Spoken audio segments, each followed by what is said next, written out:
Fala, turma, mais um episódio aqui de Mudando Ponteiro, meu podcast onde eu sempre recebo um convidado que foi lá, fez acontecer. Convidado que vai trazer referências, vai trazer uma história, vai falar sobre a sua trajetória, como é que chegou, vai falar de empreendedorismo. E hoje eu estou recebendo parceiro, foi meu cliente, ele vai falar um pouquinho ali sobre isso. O Celso, obrigado Celso por estar batendo esse papo contigo aqui. Obrigado. A gente vai falar de empreendedorismo, vamos falar de inovação, vamos falar de inteligência artificial, vamos falar sobre M&A, né? Você fez Vamos falar, ó. Lembrei aqui do M&A aqui, como que foi essa transação, enfim. Então a gente vai falar de muita coisa hoje. O Celso é um empreendedor, né? Sempre trabalhou com tecnologia, enfim. Vou pedir para Celso, para falar para a audiência, eu queria que você falasse, se apresentasse. Quem que é o Celso? De onde que o Celso veio? Como que é esse DNA de empreendedorismo, o Celso? Né? O Celso que vendeu empresa, abriu outra e esse DNA é um DNA da família, você puxou de alguém, enfim. Vamos falar sobre tudo isso aqui, queria que você se apresentasse. Primeiro, muito obrigado pelo convite, é um prazer estar aqui com você, compartilhando com a sua audiência aí a respeito um pouquinho da minha história. Bom, meu nome é Celso Brandão, eu sou empreendedor, como você falou, empreendo com tecnologia desde 2012, tinha 21 anos quando eu comecei meu primeiro negócio, que foi o EntregaWeb. Eu não sei se você já quer que eu fale um pouco a respeito do EntregaWeb. Posso falar? Pode seguir a trajetória. Bom, como eu falei, eu tinha 21 anos, fundei o EntregaWeb, que era um aplicativo de delivery, em resumo, para os mais novos, que talvez não tenham pegado essa fase, um concorrente do iFood. E a gente teve relativo sucesso aí durante esse processo com o EntregaWeb. A gente liderou o mercado de Goiânia e de algumas cidades do Centro-Oeste durante 6 anos. Para quem não sabe, o iFood só foi entrar aqui em Goiânia mais ou menos em 2017, 2018, muito depois, justamente porque a gente tinha um certo controle aqui do mercado. Nesse meio tempo, a gente se tornou sócio, né? Um dos maiores grupos de restaurantes do Brasil se tornou sócio nosso, que foi o Grupo Coco Bambu. Com isso, a gente expandiu para 25 cidades, a gente tinha mais de 1.000 restaurantes na nossa base, mais 100 mil usuários. Então, foi um projeto muito legal, que tivemos muitas dificuldades, como você sabe. Tive o prazer de conhecer o Wesley durante essa época, que ele nos atendeu ali com a Pagu. E, no final desse processo, em 2018, a gente vendeu para uma concorrente nossa, que chama Delivery Much, que é uma empresa de delivery, um aplicativo de delivery focado no interior do país. Certo. Então, a Delivery está em mais de 300 cidades, todas cidades de até 300 mil habitantes. Continua ativa, rodando normal. Continua. Com essa tese de cidades do interior onde o iFood praticamente não está presente. Isso, exatamente. Expande de uma maneira muito interessante, que é através de franqueados. Então, geralmente existe um franqueado local ali para operar a operação. Outro modelo de negócio. Um modelo de negócio totalmente diferente, bastante interessante. E eu fiquei lá na Delivery durante 4 anos, como head de marketing. E esse processo também foi muito legal, porque a gente recebeu um investimento da Stone de 70 milhões de reais. A gente teve que expandir o time de 80 para 400 pessoas. Nossa.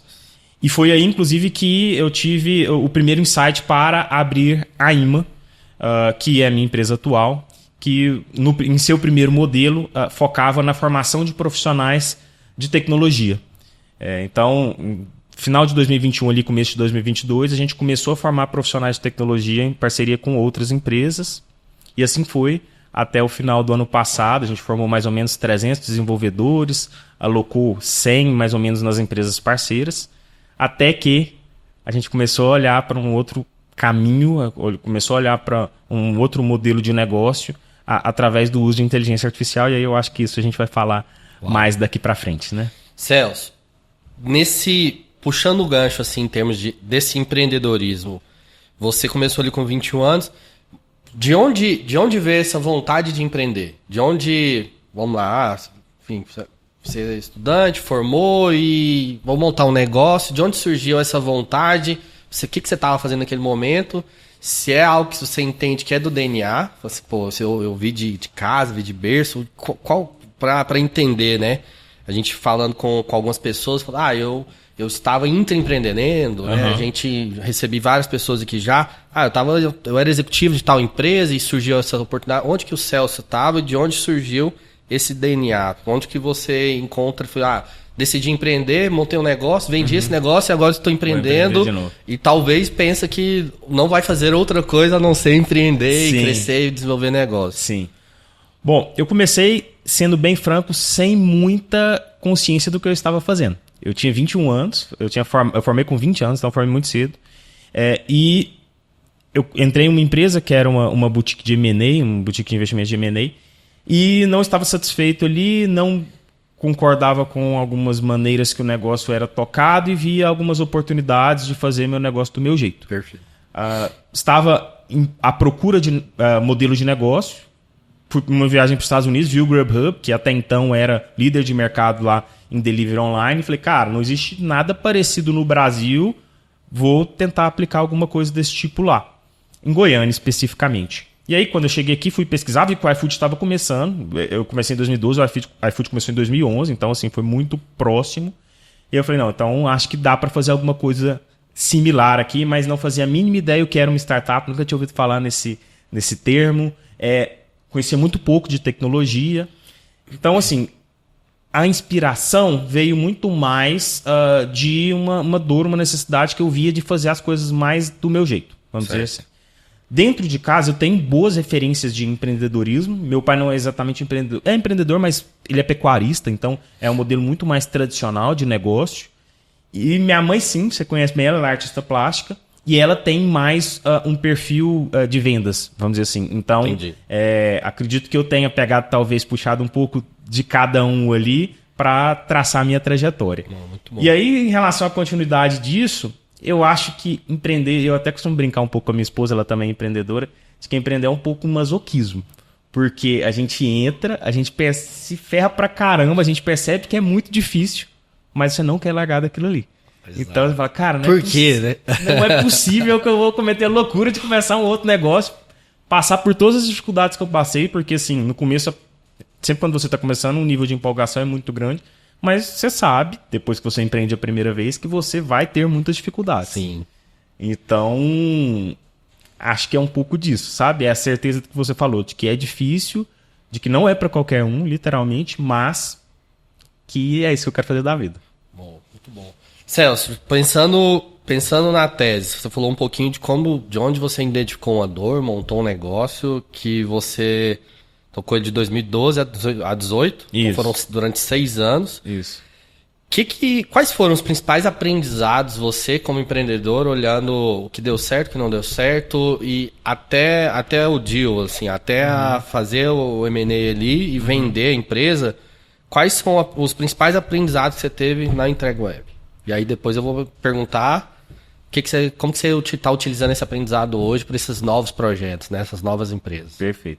Bom, o primeiro é a necessidade de resiliência, né? Que a gente estava falando aqui, porque muitas coisas dão errado durante o processo. Não, nem tudo que põe no PowerPoint, no Excel acontece, né? Quase nada, né? Algumas coisas acontecem até melhor, outras muito piores, mas assim, eu acho super importante fazer o planejamento, mas é muito importante também você ter a consciência de que as coisas vão sair muito diferente do que você planejou. Sim. Então, o primeiro ponto eu acho que é a resiliência, a necessidade de você saber passar por dificuldades e tentar sair na frente melhor, mais consciente do que precisa ser feito. Eu acho interessante que quando você vai começar um segundo ou um terceiro negócio, talvez o seu nível de energia e o seu nível de empolgação seja um pouco menor, porque você já sabe que vão acontecer dificuldades. Certo. Você já sabe que o caminho é difícil. Quando a gente está na inocência, e aí tem até a curva de Kruger lá que fala isso, né? Quando você está lá no auge da sua ignorância, no auge da sua inocência, você não sabe nada que você... Então você acha que você sabe tudo. Mas na verdade, o caminho vai te mostrar como as coisas realmente são. Então o primeiro ponto é a resiliência. Depois, uma coisa que eu acho que tinha um pouco de consciência quando eu montei o Entrega Web, mas eu pude perceber que isso é muito mais forte, que é a necessidade de você ter um time forte. Você encontrar pessoas, primeiro, complementares às suas habilidades. Também não adianta encontrar pessoas que vão fazer ali mais ou menos a mesma coisa. E pessoas que você confie e que você acredita na capacidade de execução. Isso aí é muito importante. Hoje, em especial, talvez tenha sido um pouco diferente muitos anos atrás, mas eu acho que ninguém cria nada grande sozinho. Então, acho que é importante ter essa visão. Depois tentar manter a sanidade para tomar decisões sensatas ao longo do caminho. Boa.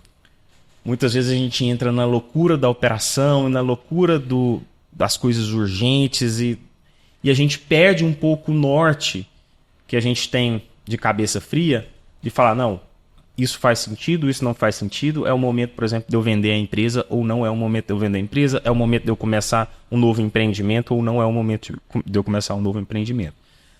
Então, assim, eu acho que de uma forma geral, esses foram 3 aprendizados importantes que eu tive aí durante esse processo, mas, sinceramente, a gente está sempre aprendendo. Sim. Eu acho que é até um outro aprendizado, Sim. que é se manter aberto ao aprendizado. Perfeito. É o long life learning aí, né? De Sim. que a gente precisa estar ciente da nossa ignorância. Perfeito. É um pouco de humildade intelectual de saber, eu sabia as coisas até ontem.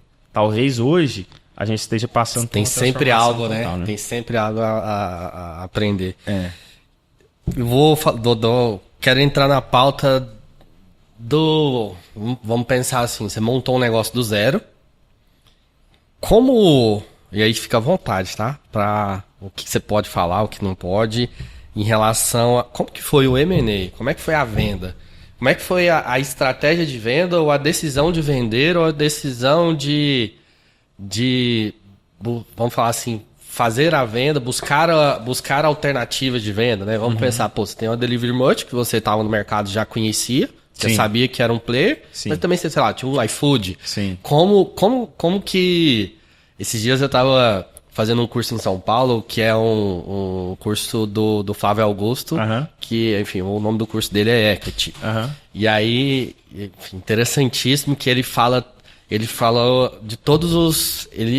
O curso inteiro, a aula inteira dele é falando sobre todos os deals, todos os M&As que ele fez na vida. E ele é especialista nisso. A casa que ele vendeu, o Orlando City, o WhatsApp, tudo. Então, e ele foi explicando cada um, quais foram os movimentos, quais foram E eu fiquei caraca, que incrível que foi aquele evento. Depois eu vou dar uma pincelada também como é que eu fiz na Pago, mas eu queria te ouvir, né? Como que foi essa estratégia? Como que foi criar uma empresa, tirar a empresa do papel, né? Essa empresa faturando, gerando, crescendo, fazendo tudo isso, e a decisão ou as oportunidades que surgiram de vender. Como que foi isso? Só fazendo um parênteses, eu vi o Flávio Augusto falando uma coisa muito interessante um tempo atrás, que ele falou, todas as empresas só têm 3 destinos possíveis. Ou ela vai morrer, ou ela vai quebrar, que é o que acontece inclusive com a maioria das empresas, ou ela vai ser herdada por alguém, quando o fundador morre, ela acaba sendo herdada por outra pessoa, ou ela vai ser vendida. Seja esse processo de uma venda, como eu fiz, por exemplo, uma empresa vendendo para outra, ou talvez um IPO, que também não deixa de ser uma venda de fatias da empresa, né? E aí depois também dentro do IPO a empresa acaba sendo herdada. Então, não tem jeito. É um desses 3 caminhos. E eu acho que isso serve muito para a gente desapegar. Porque fala, cara, ou eu vendo, ou eu vou deixar isso aqui para alguém, e aí você tem que saber se também se tem alguém para deixar e se faz sentido para esse alguém, ou ela vai quebrar. Então, por que não vender, né? Bom, como eu disse antes, quando eu entrei nesse mercado, eu não fazia ideia do que era uma startup, muito menos desse modelo de startup, né? Um modelo que geralmente inclui funding, investimento externo, para crescimento na maior possibilidade possível e futura venda desse negócio. Então esse não era o nosso plano quando a gente começou, porque eu não sabia que isso existia. Perfeito. Hoje eu vejo, inclusive, que isso atrapalhou um pouco o crescimento do negócio, porque se eu soubesse, eu provavelmente teria pegado investimento externo, acelerado mais o negócio para vender ou não ele, mas... Porque seu foco não estava em valuation, né? Não. Meu foco é fazer negócio... Cara, a gente faturava R$3.000 e eu tava tentando gastar R$2.900 para sobrar R$100. Exato. Entendeu? Caixa, resultado, né? Hoje tá nesse mercado de, vamos falar assim, de venture capital, tá muito... mudando o eixo, né? Falando assim, muita geração de caixa, é resultado. Exatamente. E menos valuation em números. Mas a onda que você tava era de valuation, né? O mercado. O mercado naquele momento era... Isso é muito... oscila muito, né, Wesley? Porque depende muito de macroeconomia. Se a taxa de juros está mais baixa, por exemplo, entra de novo nesse negócio de investimento intensivo em venture capital, em private equity, e acaba fazendo com que esses valuations fiquem um pouco mais esticados. Quando a gente está passando por um momento de taxa de juros mais alta, geralmente vai mais dinheiro para a renda fixa e, consequentemente, você tem menos dinheiro para isso, os valuations abaixam um pouco. Sim. Depende também de como que está a visão de futuro das pessoas em relação à tecnologia. Então, depende de uma série de variáveis. Mas, de forma geral, é essa a ideia de uma startup, né? Você aumentar ao máximo os investimentos possível para que você também aumente ao máximo o seu valuation. Então, a gente, eu acho que deixou um potencial de crescimento na mesa por não ter entendido o jogo naquele momento, mas eu não me cobro por isso, eu tinha 21 anos. Sim. O mercado era totalmente diferente. Em 2013, para você ter uma ideia, eu lembro dos números de 2013. 90% dos nossos pedidos foram feitos por computador e 10% por celular. Pra você ter uma noção, 2018 já era 10% por computador e 90% pelo celular. Então o mercado era outro. Mas, apesar de não conhecer exatamente esse mercado, desde 2014, ou seja, quando a gente tinha 2 anos de operação, a gente foi assediado por praticamente todos os players de mercado. Então, eu cheguei a ter um MOU, que é um memorando de entendimento, com alguns players, que inclusive nem existem mais, com valuations muito interessantes para a gente. Que foi, inclusive, quando abriu os nossos olhos sobre o potencial que a gente tinha nas mãos. Vale isso? A gente ficou assim, abismado. Cara, não é possível. A gente começou um negócio que a gente tinha... Era eu, minha sócia, a Bruna e mais 3 pessoas, 2 pessoas no time. Não é possível que alguém realmente quer pagar isso da gente. Realmente a gente vale alguma coisa e que alguém quer pagar isso pra gente. E aí sim a gente foi buscar informação, a gente foi entender como funcionava o mercado, a gente foi entender o porquê que estavam querendo pagar aquilo ali. Mas aí fica um outro grande aprendizado. Como eu falei, a gente passou por pelo menos 6 tentativas de aquisição, ou pelo menos 6 negociações. E assim, tiveram vários aprendizados nesse meio do processo. O primeiro é que entre o interesse da empresa e até uma oferta e o negócio ser executado de fato, cara, existe um longo caminho a ser percorrido. Então, esse é o primeiro aprendizado importante. O segundo, que como eu falei, a gente, com aquela cabeça de querer ter resultado positivo e também entender que a operação era mais simples do que ela poderia ser, a gente tinha um time muito enxuto e toda vez que a gente entrava em uma negociação, eu e a Bruna, que era minha sócia, e que eu acho que operacionalmente realizávamos 70% do que precisava ser realizado, perdíamos o foco da operação e a operação sofria. E a gente via isso nos números. Falei, olha, a gente começou a negociar, nunca assinei nenhum tipo de cláusula de contrato de confidencialidade com a iFood, então eu posso falar, a gente negociou com eles acho que umas 3, 4 vezes. E a gente começava essas negociações que geralmente se arrastavam quando rápido, por 2, 3 meses, e aí o negócio sofria porque a gente estava negociando com a cabeça lá com eles e tal, e acabava que a gente perdia potencial de crescimento mais uma vez. A gente chegou a ter um MOU, como eu falei, e aí eu não vou falar porque essa assim eu assinei uma cláusula de confidencialidade, com uma empresa estrangeira para aquisição do negócio, e na semana que a gente ia fechar o negócio, eles foram comprados por outro grupo. Olha só. E a gente, mais uma vez, teve uma desilusão muito grande. Acabou que isso foi calejando e hoje eu vejo que serviu de muito aprendizado pra gente, mas não deixa de serem momentos de muita frustração. Você está com uma expectativa, Sim. Você está planejando o que você vai fazer com o dinheiro, está planejando o que você vai fazer depois e acaba não funcionando. Em 2018, a gente começou a perceber que o mercado ia ficar mais competitivo que já era. Porque a gente teve a entrada da Uber Eats e da Rappi no mercado, e isso fez com que o próprio iFood aumentasse muito o nível de investimento deles. Foi aquela época que o iFood comprou patrocínio na camiseta do Santos, do Flamengo, ficava na Globo 24 horas por dia, quando a Globo ainda era a Globo, né? Enfim, mídia off em tudo quanto é lado. E aí a gente falou, cara, isso aqui talvez não esteja mais tão interessante assim. Ou a gente parte, por exemplo, para uma rodada de investimento alta, ou é melhor a gente procurar alternativas no mercado. E a gente tinha... Isso você já estava tendo essa visão nos números? Sim. Ou era projeção... A gente não estava mais com o crescimento que a gente tinha. Perfeito. É claro que o crescimento vai ficando mais difícil, né? É muito mais fácil crescer. Mais competidores. 10% sobre 100 que 10% sobre 100 mil. Mas a gente ainda crescia. E eu acho que foi isso que inclusive chamou a atenção da Delivery Much para comprar a gente, mas era muito mais uma perspectiva de futuro. Assim. Então, a gente conversou com alguns players de mercado, entre eles a Delivery Much, e dentro da proposta de valor isso foi só para me entender, isso foi ativo seu ou eles te procuraram? Não, eles nos procuraram inicialmente, certo. E aí a gente não teve interesse num primeiro momento, e aí quando a gente entendeu o que era esse momento, e aí um ponto importante, a gente tinha investidores externos, e esses investidores já tinham demonstrado interesse de sair do negócio. Falar, por a gente tá ok, esse crescimento que a gente teve, então talvez seja a hora de realizar lucro. Então, assim, foram várias coisas que corroboraram para que a gente fechasse esse deal com a Delivery Much, a visão de futuro deles e tudo mais. E foi uma fase legal e de muito aprendizado, como quase todas essas fases que a gente passa aí, né? Muito bom. Eu pegando esse exemplo, na hora que eu tava ouvindo lá o Flávio, nesse curso lá de Equity, e ele falando sobre isso, né? Ele falou, pô, qual que é o grande problema que as pessoas... Enfim, tinha uma pessoa lá que levantou a mão, pegou o microfone, tava próximo a mim, assim, no curso. E aí ela... porque eu não sei se eu vendo a empresa, daí eu parei de investir. Ele falou assim, cara, o que as pessoas pensam, né? Ele falou assim... Ele falou assim, toda empresa, né? Ele tem aquela visão que toda empresa precisa se preparar para ser vendida. Então, mas ele falou assim, só que para uma empresa ser vendida, as pessoas distorcem muito que... Ele falou assim, ninguém quer comprar um carro quebrado, um motor fundido. Ele falou assim, todo mundo quer comprar o que tá funcionando, tá dando certo, tá gerando lucro, tá dando caixa.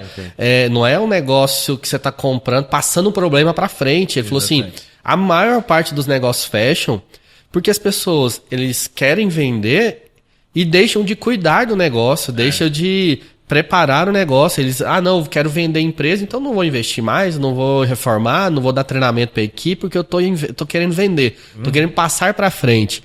Ele falou assim, esse é o grande problema. Porque ele falou assim, eu fiz o M&A, ele falou assim, o menor foi 10 meses. Né? Qual foi o time seu? Desde MOU, do diligence, tudo? Quando a Delivery Much foi relativamente rápido, foram aproximadamente 3, 4 meses, mas esses dias eu estava conversando com um amigo meu que estava falou, cara, entre eu apertar a mão, chorar porque eu tinha vendido meu negócio, agradecer e tal, e receber o dinheiro, foram 2 anos. Exato. 2 anos. Então, assim, é um dos aprendizados que ficam em relação ao M&A, eu acho que tem vários aprendizados que a gente poderia elencar, mas um deles é de que as coisas não acontecem tão rápido quanto a gente imagina, e muito provavelmente, que foi o que aconteceu comigo na Delivery, por exemplo, você vai ter que ficar, vamos falar, preso ao negócio durante mais algum tempo, obrigatoriamente. Geralmente existem cláusulas, né, que o pessoal chama de earn-out, por exemplo, que é, olha, a gente fechou por esse valor aqui, mas você tem que, por obrigação, ficar aqui mais X meses ou anos, que às vezes, dependendo do tamanho do negócio, são 5 anos de earn-out. E durante esse período, a gente precisa alcançar tal meta. Se alcançar, esse valuation seu, por exemplo, pode ser multiplicado por 2. Um exemplo. Perfeito. Então... Né, passei pra frente, fui pra praia, mudei e tô fora. Pelo contrário. É só o início de uma nova jornada. Exato. Provavelmente vai ser tão desafiadora quanto. Você vai ter novos sócios, novos chefes. Novas culturas, né? Novas culturas. Novas culturas.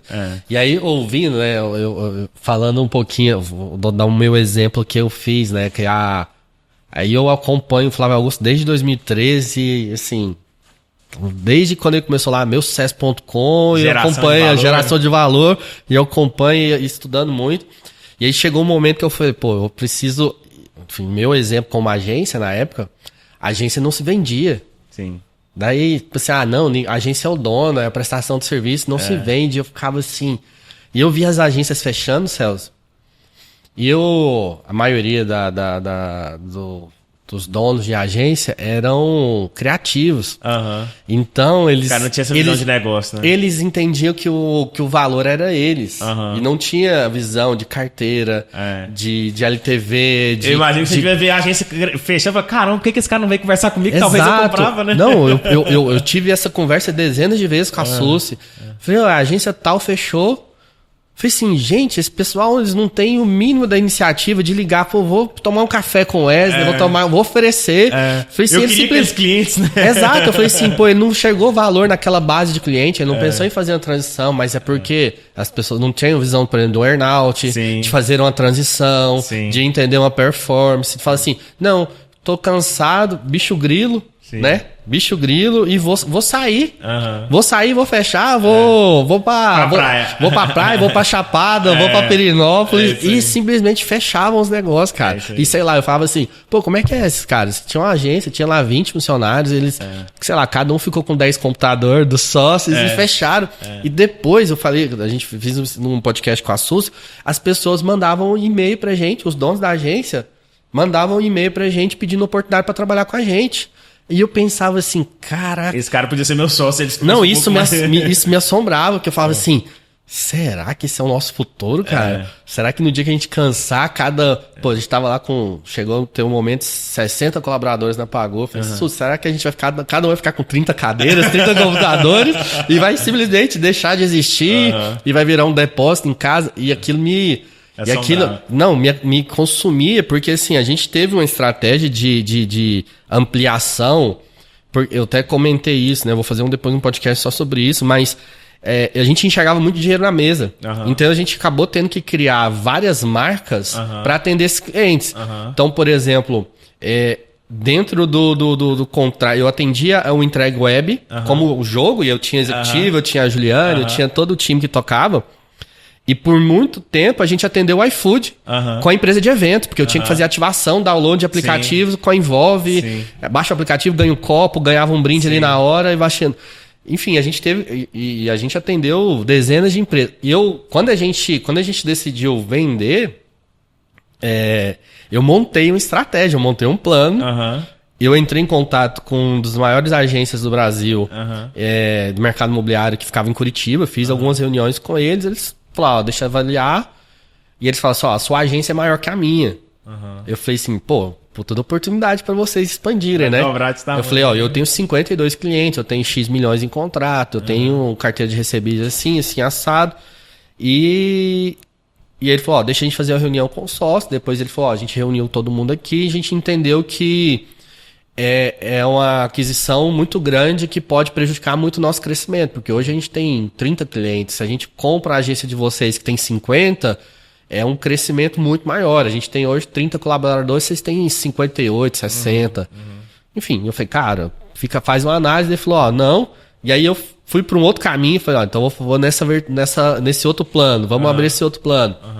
Resumidamente, o outro plano falou assim, eu compro, mas você precisa estar no negócio. Eu falei, não, essa opção não existe. Eu já tenho já estou planejando a transição, já tenho um compromisso de tornar sócio do Mundo Planalto, e eu vou continuar aqui, mas é como investidor.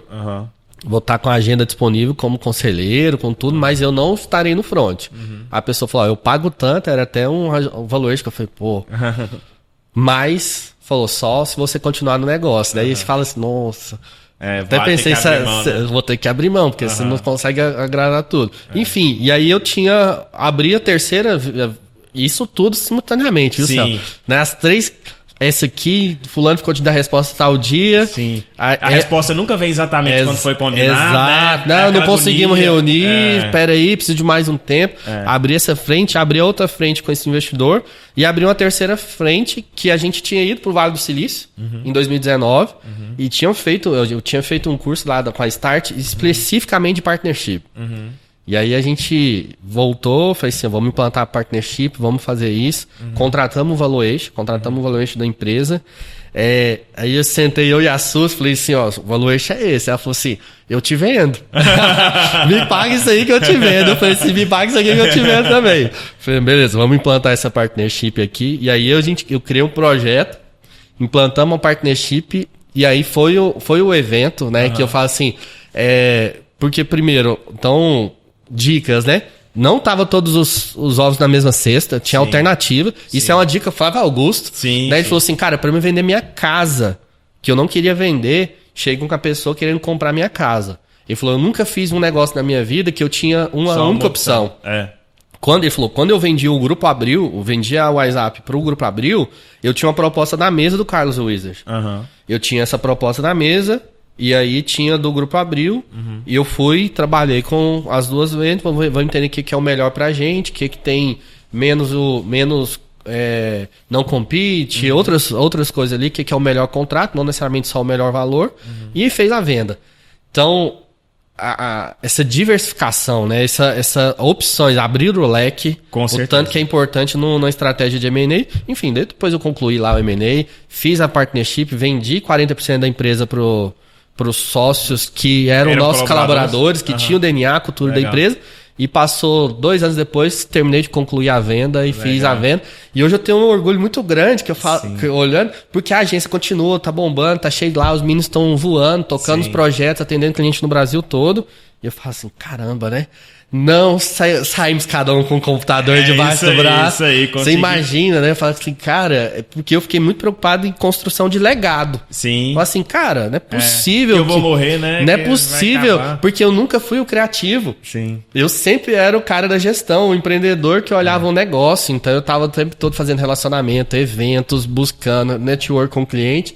E eu acompanhando Flávio Augusto, tudo. Eu falei, não é possível que... E eu vi as agências fechando. E ninguém fez assim, o telefone não tocava, ninguém oferecia. O pessoal fala assim, não.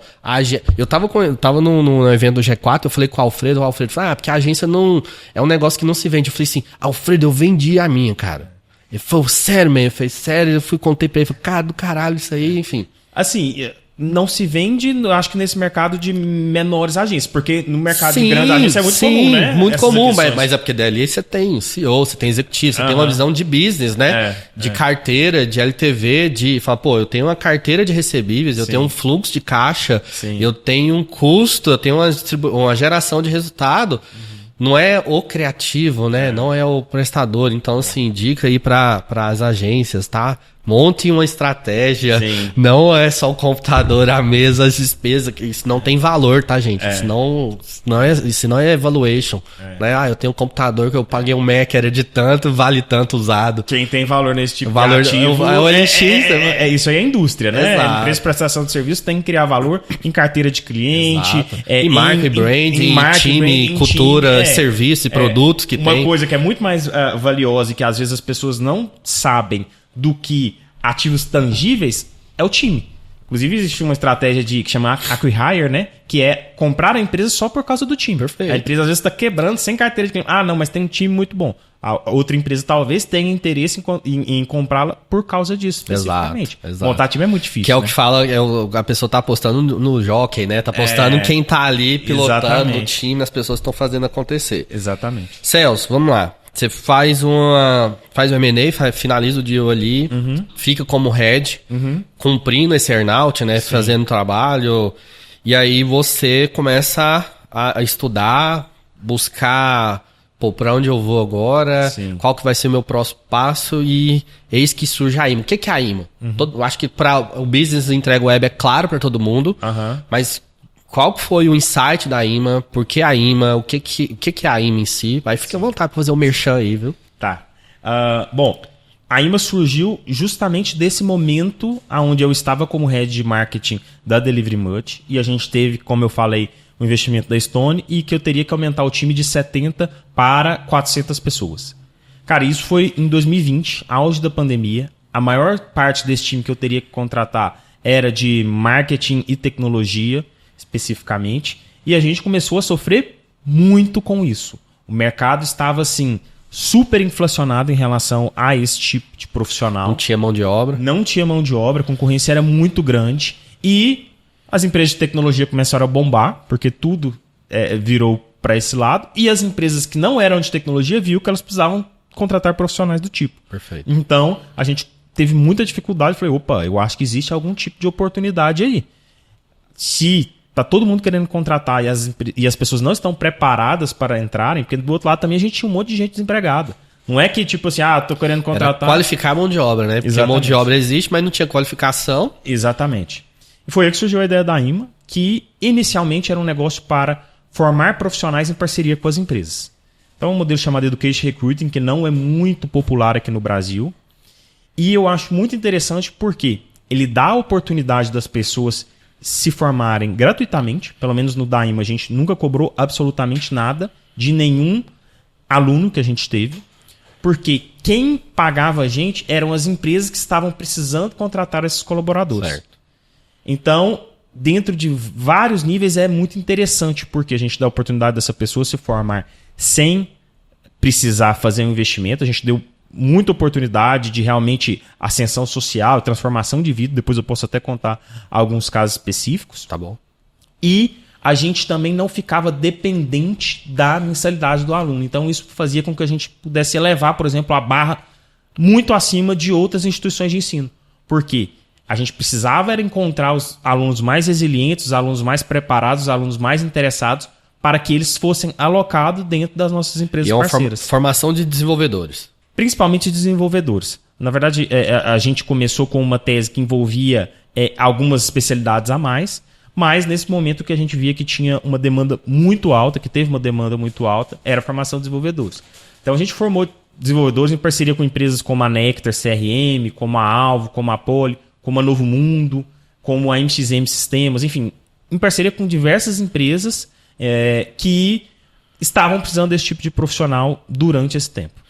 Qual que é o time de formação? Quanto tempo é uma formação? As nossas formações duravam entre 9 a 6 meses, a depender da especialidade que a empresa precisava, mas a maior parte durava aproximadamente 7 meses. E aí, só para explicar um pouquinho da metodologia que a gente criou uma metodologia baseada na realidade, do que a realidade nos mostrava naquele momento. Fui pesquisar o mercado, entender como que funcionava em relação à educação de profissionais de tecnologia e vi que o grande problema é a evasão. Você tem uma ideia, na Universidade Federal de Goiás, na UFG, só 10% das pessoas que entram em curso de tecnologia se formam. Só 10%? Só 10%. E eu falei, bom, eu não posso correr o risco... É fácil entrar e difícil sair. Então eu não posso correr o risco de fechar um contrato com a Trinos, por exemplo, que era outra cliente nossa, falar, vou te entregar 20 profissionais de tecnologia. E no final sobrarem só 2. Aí qual que foi a metodologia que a gente usou? A gente começava com um funil muito mais largo, a gente começava formando 200 profissionais e durante esse processo o funil ia naturalmente... Tinha uma seleção natural ali. Naturalmente ia funilando. No final a gente conseguia formar mais de 10%, a gente formava entre 20% e 30%, que eram profissionais que já tinham provado pra gente que eram altamente resilientes, porque dentro de um processo que um monte de gente foi desistindo, eles continuaram, que tinham capacidade de evolução técnica, porque a gente também ia avaliando isso durante o processo, e que tinham a capacidade de evolução comportamental, que é uma dor muito grande em relação a profissionais de tecnologia, que geralmente são pessoas bastante técnicas, têm dificuldade de comunicação, relacionamento em equipe e tudo mais, trabalho em equipe. Então, foi bem legal essa jornada aí, a gente alocou mais de 100 pessoas, formamos mais de 300 profissionais, então foi bem legal. Pegando...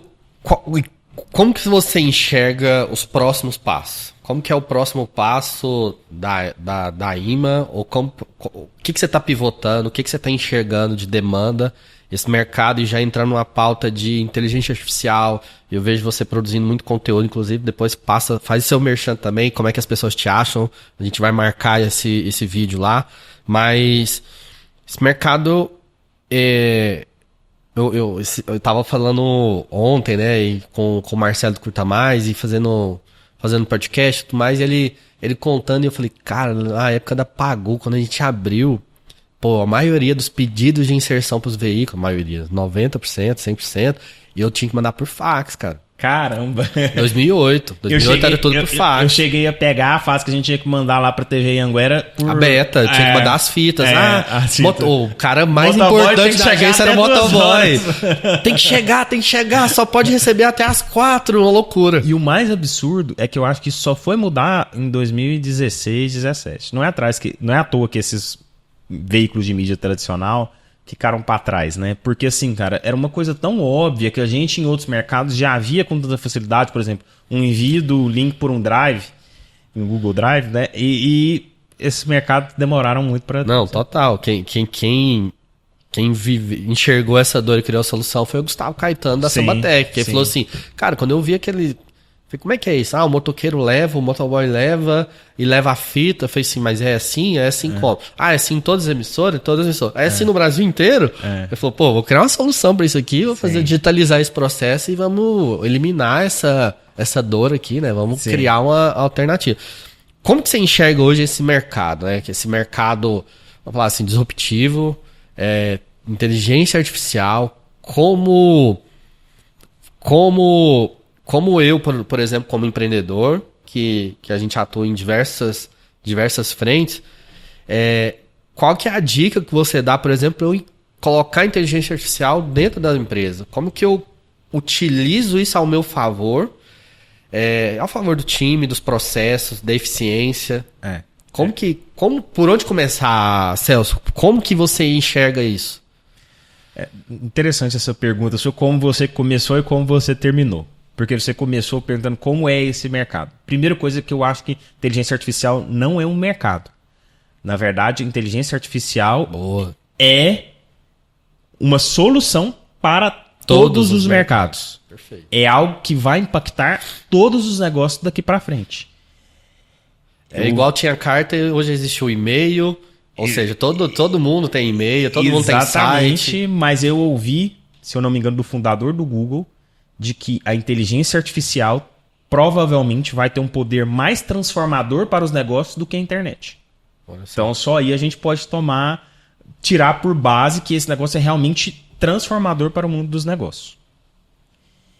E aí você finalizou falando a respeito dos processos, que é onde eu acredito que hoje a inteligência artificial tem um poder transformador muito grande dentro dos negócios, que é o de melhorar ou acelerar ou automatizar processos por hora.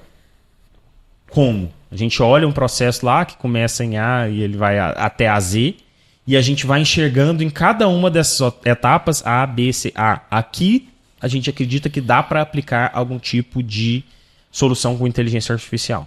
Aqui, talvez até você chegue a falar, não, acho que esse processo inteiro dá para ser automatizado com inteligência artificial, ou é possível que a gente melhore a eficiência dele com inteligência artificial. A velocidade que isso vai ser implementado dentro de cada empresa depende principalmente da cultura da empresa, mas também, obviamente, do modus operandi da empresa. Sim. Uma construtora, por exemplo, dentro do seu processo de construção, vai demorar um pouco mais para aplicar isso do que uma empresa puramente de serviço, que talvez já tenha a maior parte do seu trabalho dentro de um software ou dentro de uma comunicação direta com o cliente e fornecedor. Agora, que o impacto disso vai ser totalmente transformador, isso eu não tenho nenhuma dúvida.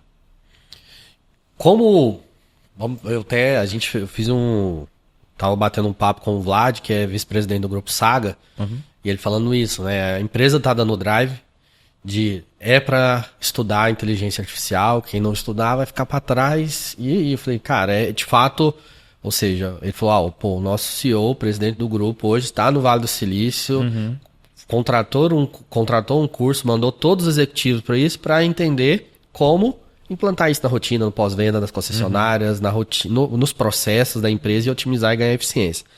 Como que... E acho que essa é uma grande...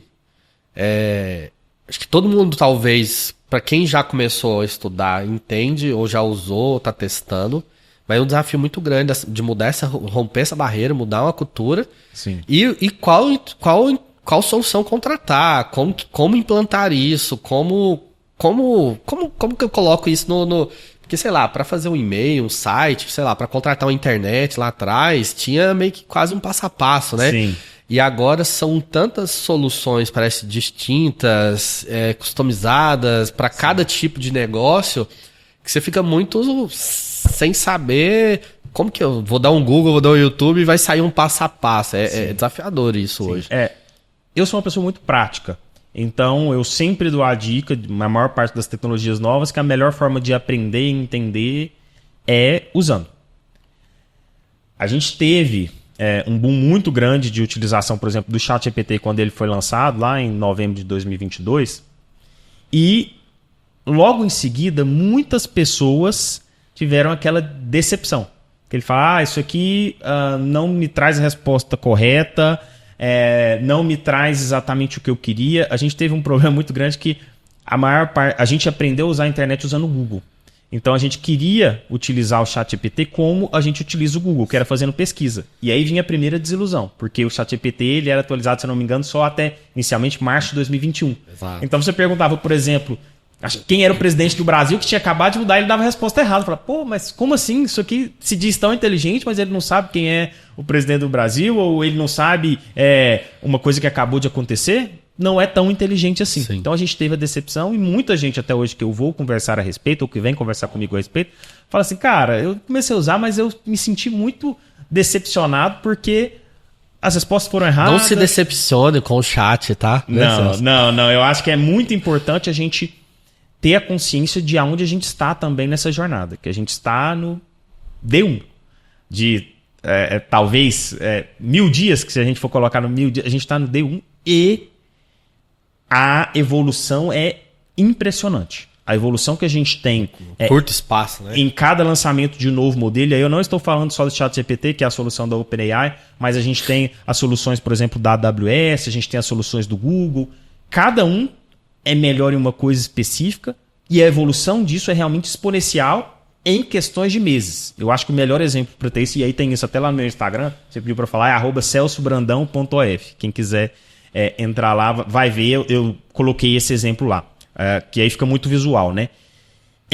São as plataformas de geração de imagem, porque aí todo mundo consegue ver como era o resultado de uma plataforma de geração de imagem em 2022 e como é o resultado em 2024. É uma coisa absurda. Você tinha uma imagem toda pixelada ou toda distorcida e agora a gente consegue algo muito próximo da realidade, nível que as pessoas têm dificuldade de identificar se aquilo é real ou não é. A mesma coisa aconteceu com praticamente todas as IA generativas. As que geram texto, as que geram áudio, as que geram, às vezes, até música. Então é muito necessário que a gente use, continue utilizando para entender como que a evolução vai começar a me atender ou não. Sim. Eu vi, você postou um conteúdo, eu tinha visto uma matéria, acho que uns 15 dias. Acho que tem uns 15, não, acho que tem menos que isso. Eu vi uma matéria lá do CEO da Start, do Júnior, falando sobre o protesto dos dubladores, né? Uhum. É muito emblemático assim. O protesto dos dubladores parece o protesto dos taxistas, né? Sim, Contra a Uber. É muito... Ele falou, cara, o pessoal tá tendo protesto, a associação, o sindicato dos dubladores. Eu falei, caramba. Eu estive no SXSW em Austin esse ano e tava tendo um processo dos designers, falando para não utilizar imagens, artes criadas por IA, porque você estava desvalorizando os criativos, que você iria acabar com a profissão do designer, enfim. Cada um tem ali as suas alegações, né? Mas, assim, infelizmente a gente já viu isso acontecendo. Exato. E a gente sabe que é uma guerra perdida. É o cooperativa dos cavalos, das carroças. Exatamente. Lá brigando contra o carro, é os taxistas contra o Uber, é os dubladores agora contra inteligência artificial, o cara fala na voz do ator. Exatamente. Em todos os idiomas. Exatamente. Então, isso é incrível. Cara, e a gente que já tocou empresa, a gente sabe o quanto é difícil a gente ganhar eficiência operacional. Exato. Todas as vezes que alguma empresa tiver a oportunidade, na verdade vamos falar até no passado, todas as vezes que as empresas tiveram oportunidade de aumentar a eficiência, elas fizeram. Sim. Não vai ser agora que elas vão falar, não, agora eu não vou capturar essa oportunidade que essa tecnologia aqui me oferece por algum dilema, talvez ético ou profissional. E não é antiético, né? Tipo, não, você fala assim, igual eu falei, o dublador, cara, você vai ter que fazer de outra forma. Eu tava assistindo uma série, acho que antes de ontem com minha esposa, aí eu já lembrei do post da Start, que eu já falei assim, nossa, que desconfortável, mudou a voz do personagem. Falei, por que mudou a voz do personagem? Não mudem não, gente, tá na 5ª temporada, não me mude a voz da pessoa. Exatamente. E eu lembrei desse post, vi essa postagem também, que eu falei assim, olha o que a gente tá vivendo agora. Enfim. Exatamente. E o único ponto em relação, você falou como que as empresas podem começar a utilizar, aonde que... Eu acho que é necessário... estar sempre atento às tecnologias e utilizando para entender, olhar com um olhar muito crítico para a operação e para todos. Isso é um corte, hein? Isso é um corte aqui. Volta aí, Celso. Esse mindset, vamos falar Essa dica que você tá dando, esse mindset de inovação, porque qual que é a visão que as empresas têm que ter? As pessoas, quem trabalha, né? Quem trabalha fala assim, mas o dono da empresa, o empreendedor falou para fazer isso. Eu vou lutar, eu não vou fazer, não quero fazer curso de inteligência artificial, não quero usar nada disso, vou lutar até o fim pelo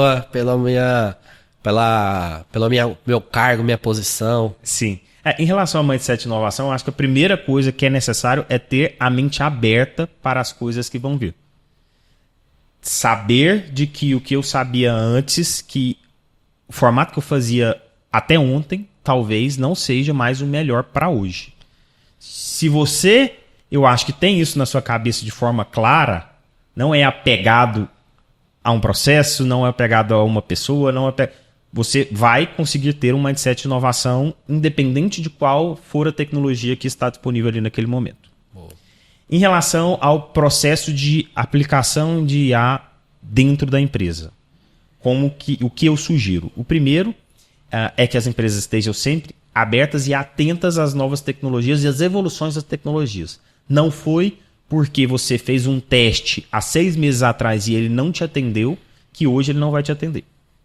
E aí depois eu acho que é necessário olhar principalmente para os processos críticos da operação. Não, nisso aqui a gente leva muito tempo, nisso aqui o nosso competidor é melhor, nisso aqui a gente gasta muito dinheiro. E tentar entender se existem soluções, ou se talvez é possível desenvolver uma solução que te ajude ali dentro daquele processo. O que eu tenho de alerta? Primeiro, segurança. Porque os modelos de linguagem abertas, 90% deles, podem utilizar os seus dados para serem continuamente treinados. Então, se você não faz isso junto com uma empresa especializada, junto com uma pessoa especializada, ou usando uma LLM que claramente te dê essa proteção, pode ser que seus dados, os dados da sua empresa, sejam usados para treinar o modelo e no futuro isso venha a ser informação pública. Então, esse é a primeira alerta. O segundo alerta é de que, qual que é a definição de inteligência artificial, né? Inteligência artificial é um software programado para emular as capacidades humanas. Então, ele é um software programado para pensar como um humano. Só que, assim como o humano, ele não é 100% constante. A gente tem o que a gente chama de alucinação, que, por exemplo, o ChatGPT tem aproximadamente 4% de alucinação, que é você fazer uma pergunta, dar um prompt e ele responder então foi isso, as respostas que ele me deu, mas eu falei assim, você tá alucinando. Ele dá alguma coisa totalmente diferente e a gente pode treinar ele da forma errada, a depender da base de dados que você entrega para ele. Boa. Então, é muito importante saber disso. Primeiro, de que é necessário procurar soluções em empresas sérias seguras para que você utilize isso sem que isso vire domínio público. E segundo, que você tem que tomar cuidado porque ele está ali para emular a capacidade de um humano. E aí eu vou dar um exemplo bem clássico. A Air Canada colocou um chatbot de inteligência artificial para atender ali no seu suporte ao cliente. E pegou um cliente que rapidamente entendeu que aquilo ali era um chatbot com inteligência artificial e começou a direcionar a inteligência artificial para o fim que ele queria, que era o reembolso de 100% da passagem, porque o voo dele atrasou. E ele foi direcionando isso, parece que ele colocou algumas alegações que tocam o coração de uma pessoa e acabaram tocando a IA, que ofereceu 100% de reembolso para ele. Isso é claramente uma pessoa que entende como funciona o sistema, direcionando para que ela dê a informação, a solução que ele quer. E é mais ou menos o que pode acontecer com uma pessoa também. Se o seu atendente não for muito bem treinado, bom, a gente tem que não vai respeitar um processo, uma política. Vai respeitar o processo e talvez... E foi sensibilizado ali. Talvez alguém vai chegar e falar, mas eu perdi o nascimento do meu filho por causa do cancelamento desse voo. O cara vai falar, não, você tá certo, toma aqui o reembolso da sua passagem. É uma data importante. É uma data importante. Olha só. Celso, muito bom. Quero te agradecer pelo papo. Pessoal, esse aqui foi mais um episódio de Mudando Ponteiro. Tô recebendo aqui o Celso. Pode deixar seus contatos, como é que te procura, como é que procura a IMA. Fica à vontade aí para um merchan final. Pessoal, muito obrigado, Wesley. Muito obrigado pelo convite. Achei sensacional o nosso papo aqui. Sempre um prazer falar com você, contar um pouquinho da minha história. Para quem quiser me acompanhar nas redes sociais é @celsobrandão.of. E quem quiser acompanhar a IMA, @imatech.ai. Vai ver lá um pouquinho das soluções de IA que a gente está oferecendo para as empresas. É isso, e até o próximo episódio aqui. Não deixa de se inscreve aqui no canal, compartilha, eu quero ver todo mundo da IMA, todo mundo compartilhando esse vídeo, comenta aqui, vamos fazer esse canal crescer, né? Fazer esse canal crescer aqui, mas obrigado pelo seu tempo aí, obrigado pela parceria. É isso, pessoal, obrigado.